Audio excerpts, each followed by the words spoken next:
This is one of those moments where the fog of war is thick, narratives are competing, and facts are still emerging, but the implications are already significant. Reports confirmed by Al Jazeera indicate that an American fighter jet has gone down over Iranian territory, triggering an active search operation by Iranian forces for the pilot. Now, before jumping to conclusions, it is critical to separate what is verified from what remains unclear. What we know so far is this. A U.S. military aircraft was lost in or near Iranian airspace during ongoing hostilities. Iranian authorities have stated that they are conducting search operations on the ground to locate the pilot. Whether the pilot has been captured, injured, or is evading capture is not yet confirmed by independent sources. The United States, on its part, has acknowledged the incident but has not released full operational details, which is standard procedure in active conflict situations. Now pause and consider the gravity of this development. The downing of a fighter jet is not just a tactical loss, it is a strategic signal. It indicates that airspace is contested, that defenses are active, and that the risks of escalation are increasing. In modern warfare, air superiority is often considered a cornerstone of military dominance. When that dominance is challenged, even in isolated incidents, it changes the psychological and operational dynamics of the conflict. There are several possibilities regarding how this aircraft was brought down. It could have been targeted by Iranian air defense systems, which include a mix of domestically developed and imported technologies. Iran has spent years investing in layered air defense capabilities, particularly after previous confrontations highlighted vulnerabilities. Systems designed to detect, track, and intercept aircraft have become a central component of Iran's defensive doctrine. Another possibility is mechanical failure or operational error. In any conflict zone, especially one with high-intensity operations, accidents do happen. But here is the key point.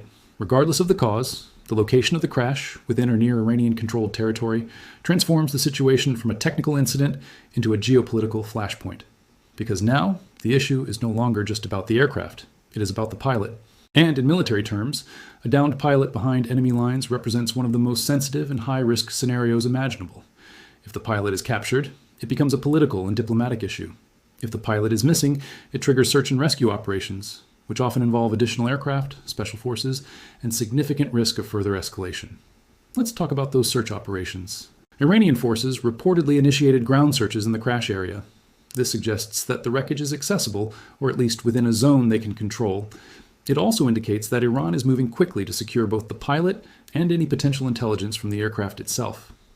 And that brings us to another critical dimension, technology. Modern fighter jets are not just weapons, they are flying data platforms.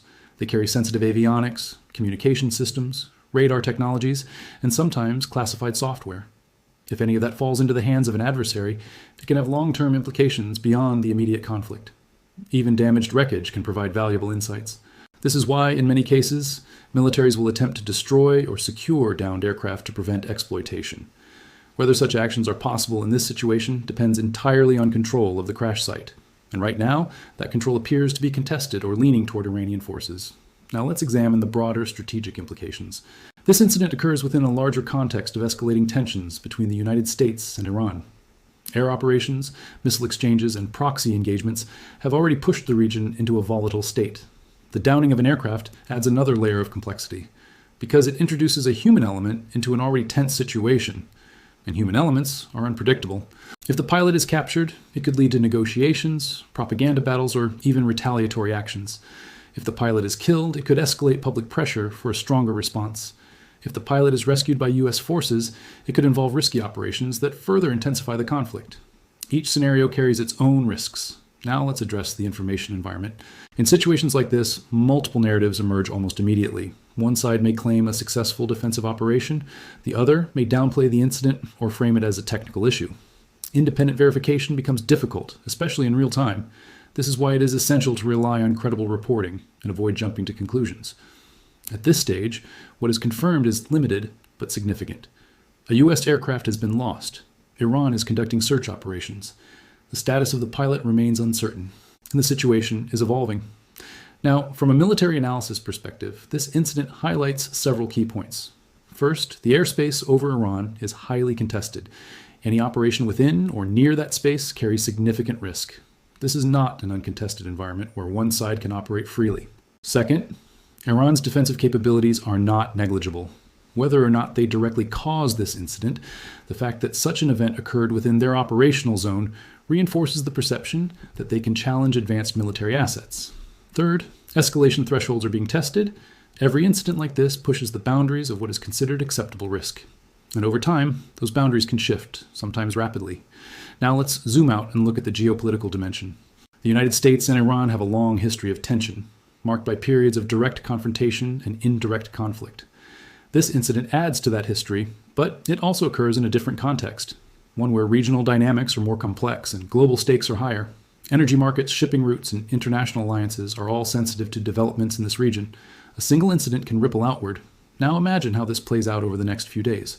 If new information emerges, confirmation of the pilot's status, images of the crash site, official statements, each piece of data will shape the narrative.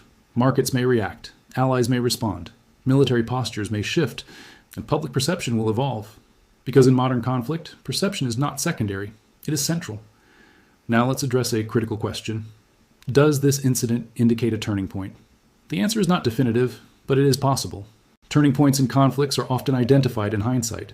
At the moment they occur, they appear as isolated incidents, but over time, their significance becomes clear. This could be one of those moments, not because of the aircraft itself, but because of what it represents. It represents vulnerability in contested space. It represents the risk of escalation through human stakes.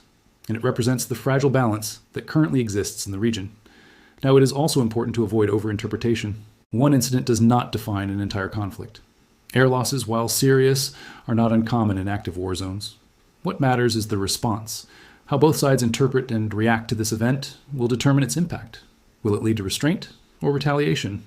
That is the question. And right now, there is no clear answer. What we can say is this: the situation is fluid, the stakes are high, and the margin for error is shrinking.